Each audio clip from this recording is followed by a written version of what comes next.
بسم اللہ الرحمن الرحیم۔ پیارے دوستو، آج دیکھیے اس ویڈیو میں آپ کے ساتھ کیا کچھ شیئر کرنے والا ہوں۔ بہت اہم ٹاپک پہ آج بات کرنے جا رہے ہیں کہ گردے کا مریض روزہ کیسے رکھے۔ کیا گردے کا مریض روزہ رکھ سکتا ہے؟ صحت مالک کی طرف سے بہت بڑی دی ہوئی نعمت ہے، اس کی قدر کرنا سیکھیں۔ جو قدر کرتے ہیں وہ کامیاب رہتے ہیں۔ گردے کا پرابلم ایسا پرابلم ہے جس میں انسان کو وافر مقدار میں پانی کی ضرورت ہوتی ہے۔ گردے میں کڈنی بھی ہو سکتی ہے، گردے کا اور مسائل بھی ہو سکتے ہیں۔ گردے کے مریض کو چاہیے کہ روزہ رکھنے سے پہلے اپنے ڈاکٹر سے ضرور مشورہ کرے کہ مجھے روزہ رکھنا چاہیے یا نہیں رکھنا چاہیے، کیونکہ گردے کے مریض کو بار بار پانی زیادہ مقدار میں چاہیے ہوتا ہے۔ لیکن اگر گردے آخری سٹیج پر پہنچ جائیں تو پھر پانی اس کا بند کر دیا جاتا ہے۔ پھر انسان کو پتہ چلتا ہے کہ صحت کتنی بڑی نعمت ہے یا پانی کتنی بڑی نعمت ہے جب ڈاکٹر روک دیتے ہیں کہ پانی آپ نے نہیں پینا۔ اب ہم دیکھتے ہیں کہ ایسا مریض جو معمولی سے گردے کا افیکٹڈ ہے، سٹون ہے یا کوئی اور چھوٹا موٹا پرابلم ہے، تو وہ روزہ رکھنا چاہتا ہے اور گردے کا مریض بھی ہے، تو اس حالت میں اس کو کیا کرنا چاہیے؟ سب سے پہلے تو یہ ہے کہ اس کو متعلقہ ڈاکٹر سے مشورہ لینا چاہیے۔ لیکن مشورہ اگر ڈاکٹر کہتا ہے کہ روزہ رکھ لو، تو اس حالت میں اس کو کون کون سی چیزیں احتیاط کرنی چاہیے؟ سحری میں کیا لینا چاہیے اور افطاری میں کیا لینا چاہیے؟ سحری میں اس کو نارمل خوراک لینی چاہیے، جیسے دودھ، دہی ہے، لسی ہے، وہ لینی چاہیے، لیکن پانی وافر مقدار میں پینا چاہیے۔ ایسی چیز نہیں لینی چاہیے جس میں پانی کم مقدار میں ہو۔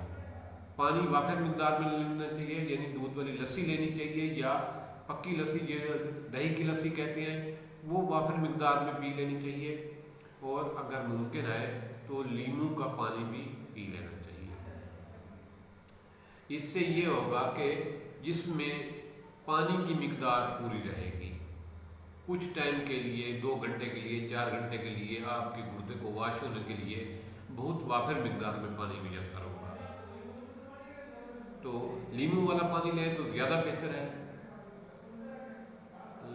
پکی لسی لے لیں، زیادہ مقدار میں لیں، کھانا بے شک تھوڑا سا کم کھا لیں لیکن پانی زیادہ مقدار میں لے لیں، تاکہ گردے واش ہوتے رہیں۔ گردوں کو واش ہونے کے لیے، اچھا ورک کرنے کے لیے اس کو پانی وافر مقدار میں مل جائے۔ اسی طرح سیکنڈ ٹائم مسئلہ ہوگا، کیونکہ اس وقت پانی جسم سے نچڑ چکا ہوتا ہے، پسینے کی صورت میں یا یوریا کی صورت میں، اس وقت صبر سے کام لینا ہوگا۔ لیکن افطاری میں وہاں نارمل کھانا لیں، زیادہ مسالے جات والی چیزیں نہ لیں، ایسی چیزیں نہ لیں جو گردے پہ افیکٹ کرتی ہیں، جس طرح چاول ہو گیا یا پالک ہو گئی۔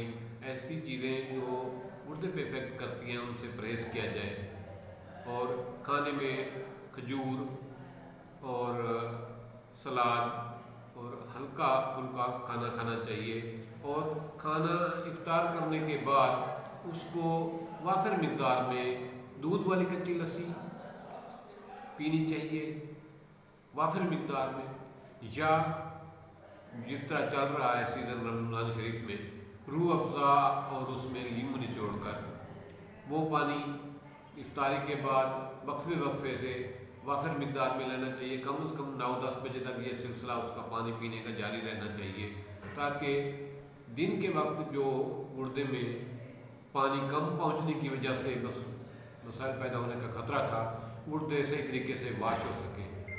اس طریقے سے آپ عمل کریں گے تو آپ کو رمضان شریف میں گردے کا پرابلم نہیں ہوگا۔ آپ مکمل صحت اور مکمل لطف کے ساتھ رمضان شریف کے روزے رکھ سکیں گے، اور اس بات کو دوسرے لوگوں کے ساتھ بھی شیئر کرنا کہ جن لوگوں کو گردے کا معمولی پرابلم ہے یا مثانے کا معمولی پرابلم ہے، وہ خوشی کے ساتھ، آسانی کے ساتھ روزے رکھ سکتے ہیں، بشرطے کہ سحری میں وافر مقدار میں پکی لسی لی جائے پتلی کر کے، یا پانی لیا جائے۔ اسی طرح افطاری میں بھی وافر مقدار میں دودھ والی لسی یا روح افزا سیرپ میں شربت میں لیمو نچوڑ کے وہ بار بار پینا چاہیے تاکہ گردے جو ہے نا مثانہ جو ہے وہ صحیح طریقے سے واش ہو جائے. جتنا پانی مثانے میں جائے گا گردے میں جائے گا گردہ اتنا اچھا ورک کرے گا.